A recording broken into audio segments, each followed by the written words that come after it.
Begin met produksiemoontlikheidskurwes.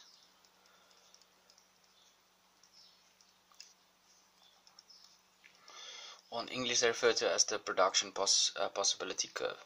Now, if you read the name, actually it refers to production, so dit gaan oor produksiemoontlikheidskurwe, so die moontlikheid om te kan produseer. That's basically what it refers to.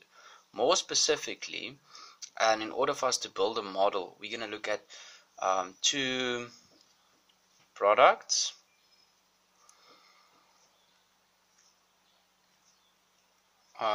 Produced using the same resources. Nou, julle weet reeds dat indien jy hulpbronne gebruik vir produksiefaktore is almal onderhewig aan skaarsheid. So scarcity always work in here because you have to produce you've got two possible products and you've got the same resource that you're working with here. So basically, if we're going to draw a sketch illustrating this,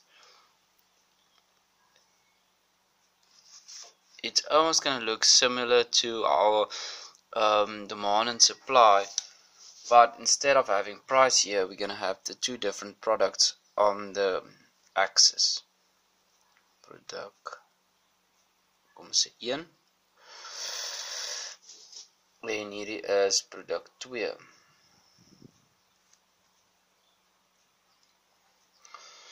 So both of them are actually referring to quantity, hoeveelheid.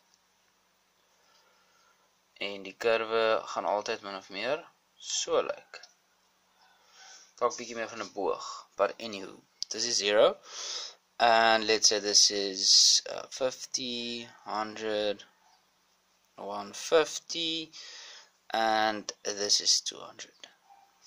Ek kan sê hierso is dit 50, 100, 150, 200. So now, if we look at this more clearly, you'll see that within the curve, and we're able to draw the curve, you'll have different points on the graph. We say this is point A, and let's say this is point B, let's say this is point C, and that is point D. We'll always be able to draw a schedule or a table from using the information. So this is B, C, D.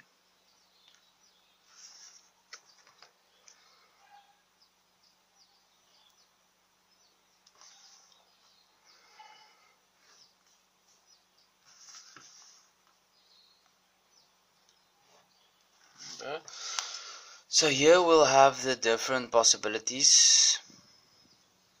Let's just write possibilities like that. So have enough space, and we will have our product 1 and product 2.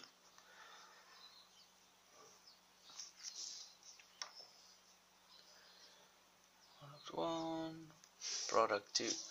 Now you need to be able to read from the graph and to put in the information in the table. It can be other way around depending on how you receive it in the paper.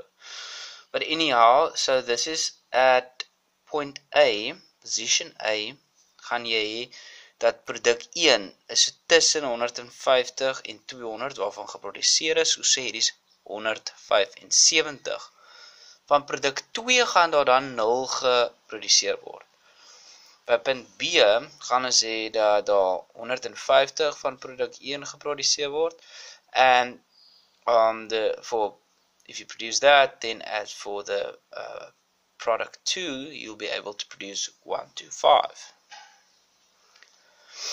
At production point C, you'll be able to produce 50 of product 1 and 150 of product 2. See, this is why it should have been a bit more round, let's say towards there. Also my curve is not correct because it can't be the same. At point D, you will have 0 of product 1 and 175 more or less for product 2. As you see that within this, you'll see that there's an opportunity cost. Daar is 'n geleentheidskoste.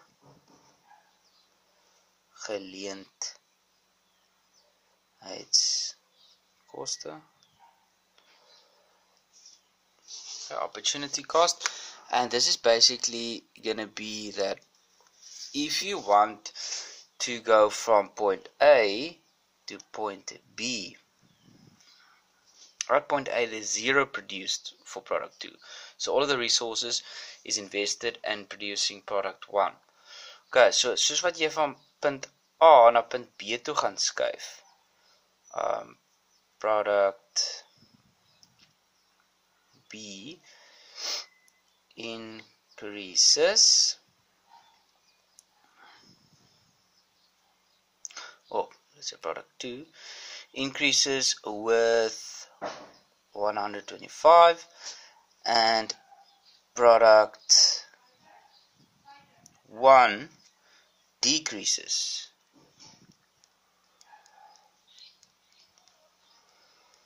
with 25, making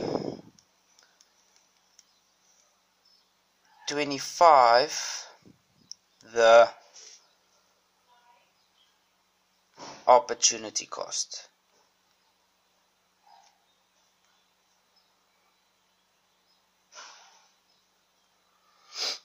In producing the 125. Okay. Same if you want to have a look at, let's say, from point B to point C. We will look in the next video.